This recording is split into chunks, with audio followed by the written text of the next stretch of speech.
बिस्मिल्लाहिर्रहमानिर्रहीम। मैं हूं आपका host Majid Ali my YouTube channel के साथ।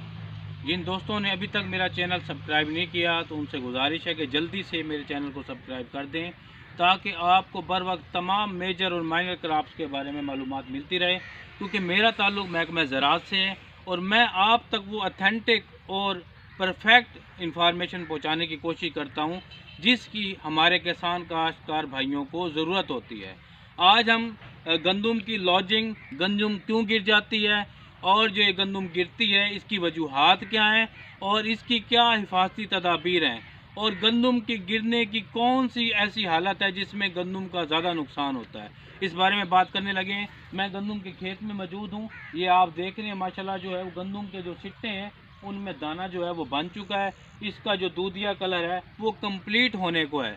देखिए, मैं बताता चलूँ कि गंदम की लॉजिंग की वजह क्या है। मरबूत इलाकों में जो पानी जहाँ पर ज़्यादा लगता है और बारिशें ज़्यादा हो जाती हैं, उसकी वजह से ये तना कमज़ोर हो जाता है। इसके अलावा बहुत सारे हमारे काश्तकार भाई नाइट्रोजीनियस खादों का इस्तेमाल करते हैं, उसकी वजह से भी क्या होता है, तना कमज़ोर होकर गिरना शुरू हो जाता है। अच्छा, जब ये गोब की हालत में होता है, जो अर्ली काश्त की जाती है ना गंदम, अगर उसको 90 दिन गुजर जाते हैं, यानी फरवरी के महीने में भी वो नहीं गिरती और मार्च के पहले महीने में जाके जब तीसरा पानी लग जाता है उस वक्त पे गिर जाती है, तीसरे पानी के बाद चौथा पानी लगा देते हैं काश्तकार भाई, उस वक्त गिर जाती है, तो उस फसल को कोई नुकसान नहीं होता, क्योंकि उस वक्त दाना जो है वो सख्त हो चुका होता है।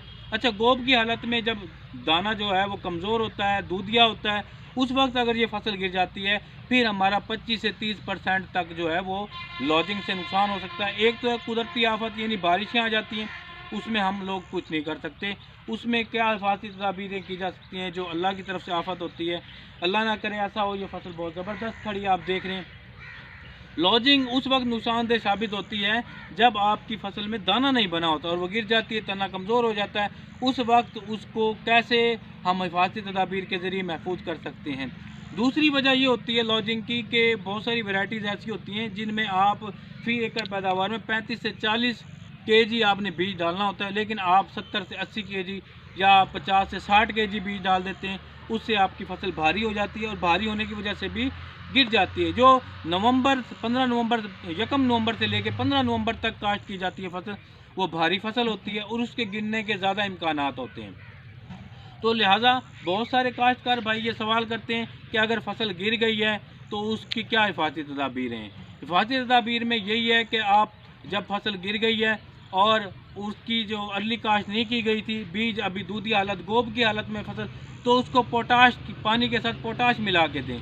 25 केजी तकरीबन पोटाश पानी में मिला के आप फी एकड़ में लगा सकते हैं। इसके अलावा आप पोटाशियम सल्फेट की स्प्रे भी कर सकते हैं। 3 लीटर के हिसाब से फी एकड़ पर आप इसकी स्प्रे करें, वो भी आपकी गंदम की लॉजिंग की हालत को महफूज कर सकती है। कोई टेंशन की बात नहीं है कि अगर आपके मार्च के पहले हफ्ते में आपकी गंदम गिर भी गई है तो गिरी हुई गंदम का तना भी खुराक को हासिल कर सकता है, लेकिन उस वक्त ये नुकसानदेह साबित होती है जब तना गोब की हालत में होता है, फ्लैग बना होता है, तना कमज़ोर होता है। इस वक्त देखें ये तने के अंदर खुश्की आती जा रही है, सख्त हो चुका है, दाना बन चुका है ना।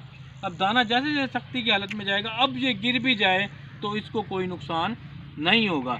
तो लिहाजा जिनकी अर्ली गिर जाती है उन्हें तो फिर ज़रूरत है कि यूरिया भी लगा दें और DAP भी लगा दें। अब जिनकी फसल ही मैच्योर हो चुकी है, मैच्योर होने के बाद गिरती है, तो फिर 5 से 7% नुकसान का डर होता है, इसके अलावा कोई डर नहीं होता।